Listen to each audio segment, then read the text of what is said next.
नमस्कार मित्रों, हमारे चैनल देव शक्ति में एक बार फिर से आपका स्वागत है। आज हम देखेंगे गरुड़ पुराण का अध्याय 2 अध्याय 1 का लिंक आपको वीडियो के डिस्क्रिप्शन में मिल जाएगा। गरुड़ जी ने कहा, हे केशव, यमलोक का मार्ग किस प्रकार दुखदायी होता है? पापी लोग वहाँ किस प्रकार जाते हैं, वह मुझे बताइए। श्री भगवान बोले, हे गरुड़, महान दुख प्रदान करने वाले यम मार्ग के विषय में मैं तुमसे कहता हूँ, मेरा भक्त होने पर भी तुम उसे सुनकर कांप उठोगे। यम मार्ग में वृक्ष की छाया नहीं है जहाँ प्राणी विश्राम कर सके। उस यम मार्ग में अन्न आदि भी नहीं है जिनसे कि वह अपने प्राणों की रक्षा कर सके। हे खग, वहाँ कहीं जल भी नहीं दिखता जिसे अत्यंत तृषातुर वह जीव पी सके। वहाँ प्रलयकाल की भांति बारहों सूर्य तपते रहते हैं। उस मार्ग में जाता हुआ पापी कभी बर्फीली हवा से पीड़ित होता है तथा कभी कांटे चुभते हैं और कभी महाविषधर सर्पों के द्वारा डसा जाता है।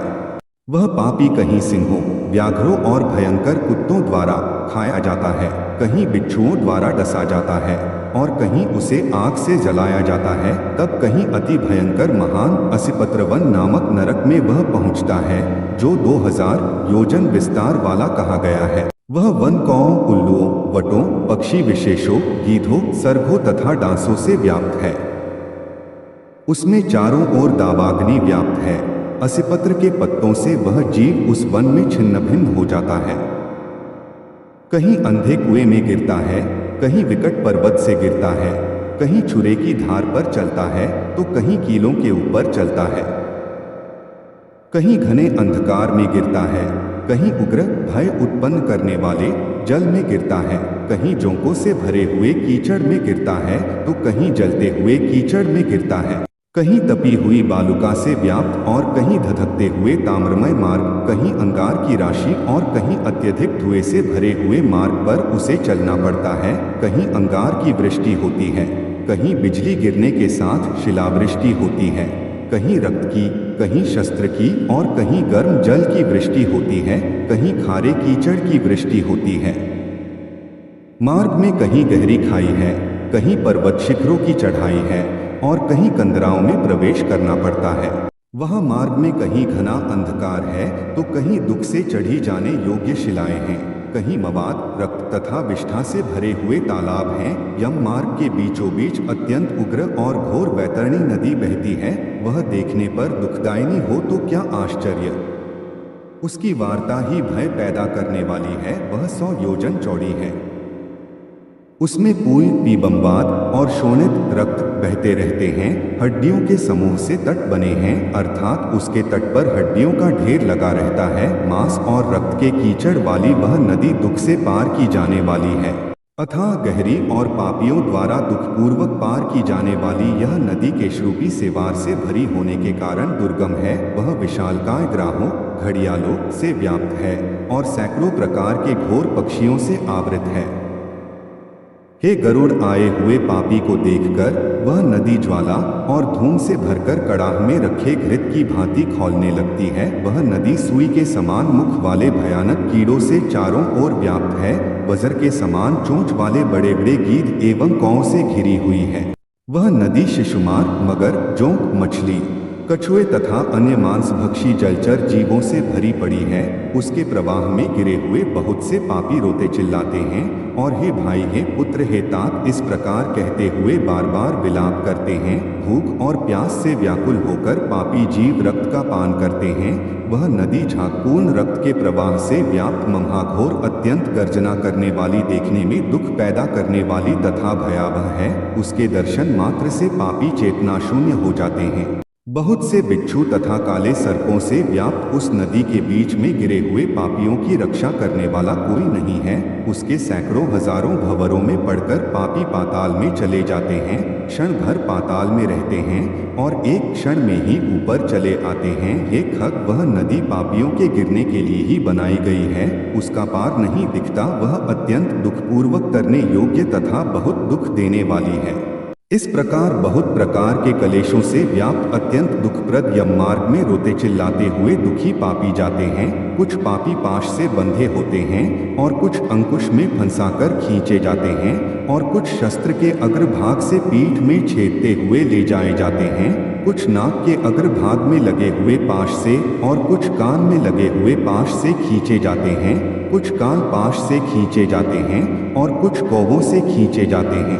वे पापी गर्दन, हाथ तथा पैर में जंजीर से बंधे हुए तथा अपनी पीठ पर लोहे के भार को ढोते हुए मार्ग पर चलते हैं। अत्यंत घोर यमदूतों के द्वारा मुक्तरों से पीटे जाते हुए वे मुख से रक्त वमन करते हुए तथा वमन किए हुए रक्त को पुनः पीते हुए जाते हैं। उस समय अपने दुष्कर्मों को सोचते हुए प्राणी अत्यंत ग्लानि का अनुभव करते हैं और अति दुखित होकर यमलोक को जाते हैं। इस प्रकार यम मार्ग में जाता हुआ वह मंद बुद्धि प्राणी है पुत्र है पौत्र। इस प्रकार पुत्र और पौत्रों को पुकारते हुए हाय हाय इस प्रकार विलाप करते हुए पश्चाताप की ज्वाला से जलता रहता है। वह विचार करता है कि महान पुण्य के संबंध से मनुष्य जन्म प्राप्त होता है। उसे प्राप्त करके भी मैंने धर्माचरण नहीं किया। यह मैंने क्या किया? मैंने दान दिया नहीं, अग्नि में हवन किया नहीं, तपस्या की नहीं, देवताओं की भी पूजा की नहीं, विधि विधान से तीर्थ सेवा की नहीं। अतः हे जीव, जो तुमने किया है उसी का फल भोगो। हे देही, तुमने ब्राह्मणों की पूजा की नहीं, देव नदी गंगा का सहारा लिया नहीं, सत्पुरुषों की सेवा की नहीं, कभी भी दूसरे का उपकार किया नहीं। इसलिए हे जीव, जो तुमने किया है अब उसी का फल भोगो। मनुष्यों और पशु पक्षियों के लिए जलहीन प्रदेश में जलाशय का निर्माण किया नहीं, गौओं और ब्राह्मणों की आजीविका के लिए थोड़ा भी प्रयास किया नहीं। इसलिए हे देही, तुमने जो किया है उसी से अपना निर्वाह करो। तुमने नित्यदान किया नहीं, गौओं के दैनिक भरण पोषण की व्यवस्था की नहीं, वेदों और शास्त्रों के वचनों को प्रमाण माना नहीं, पुराणों को सुना नहीं, विद्वानों की पूजा की नहीं।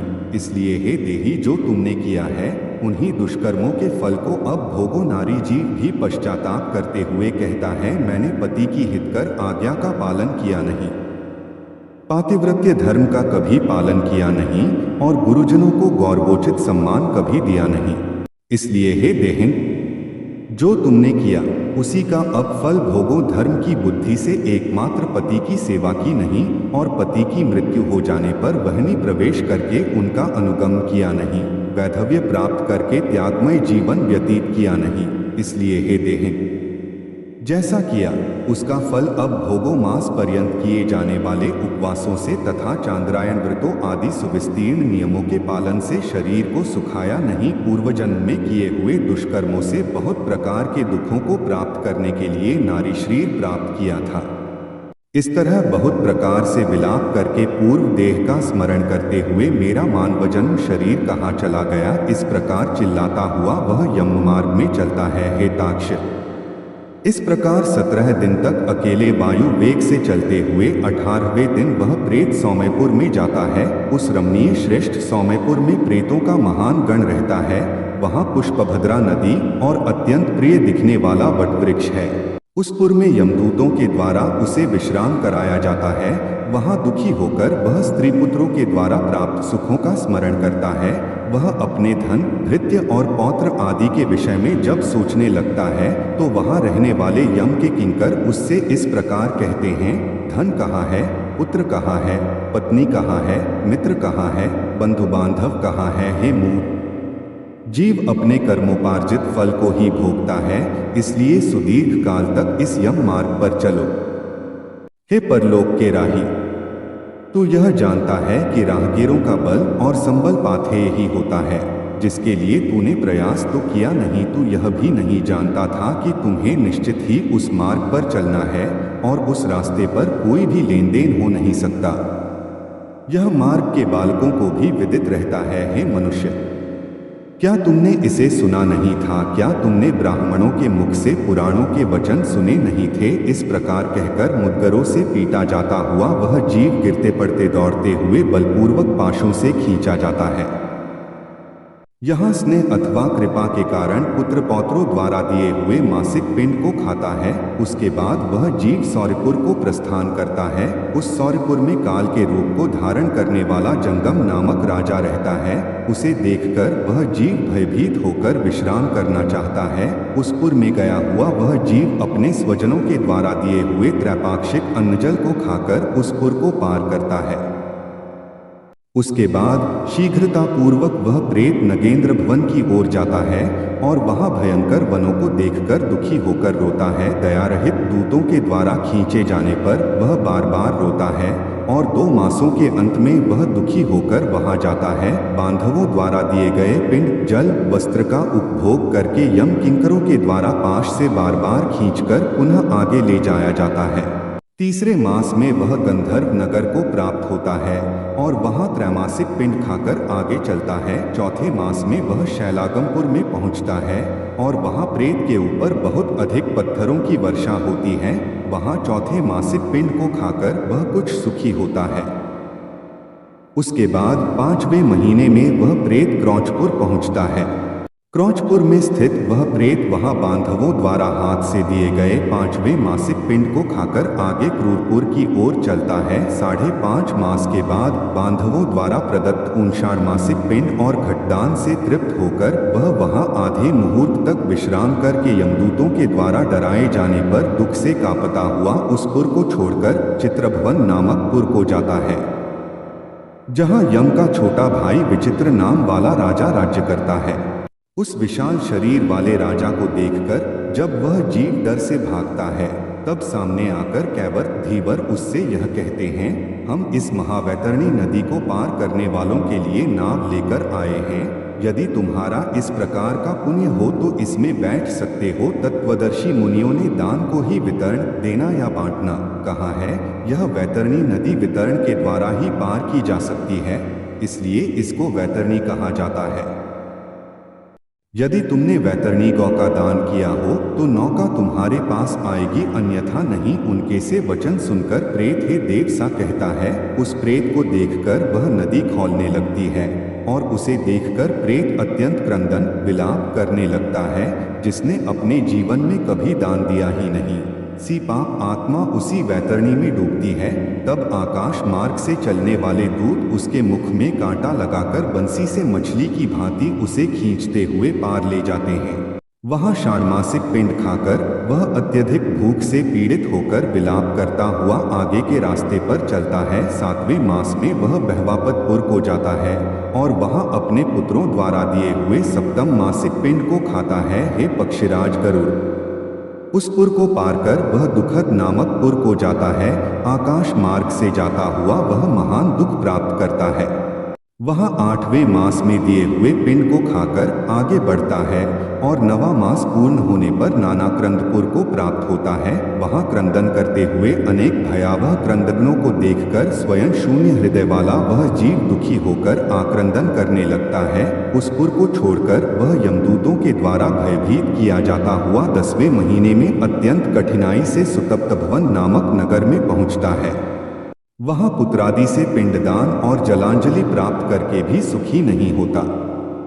11वां मास पूरा होने पर वह रौद्रपुर को जाता है और पुत्रादि के द्वारा दिए हुए 11 मासिक पिंड को वहां खाता है। 11.5 मास बीतने पर वह जीव पयोवर्षण नामक नगर में पहुंचता है। वहां प्रेतों को दुख देने वाले मेघ घनघोर वर्षा करते हैं। वहां पर दुखी वह प्रेत ऊनाब्दिक श्राद्ध के पिंड को खाता है।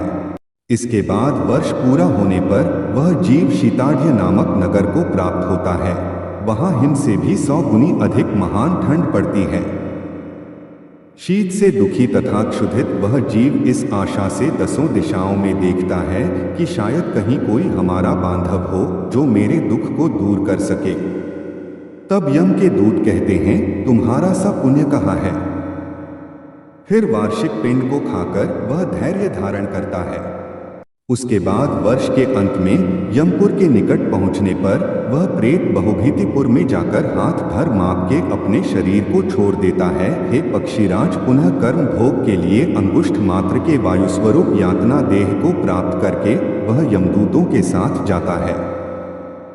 हे कश्यपात्मज, जिन्होंने और्ध्वदैहिक मरणकालिक दान नहीं दिए हैं, वे यमदूतों के द्वारा दृढ़ बंधनों से बंधे हुए अत्यंत कष्ट से यमपुर को जाते हैं।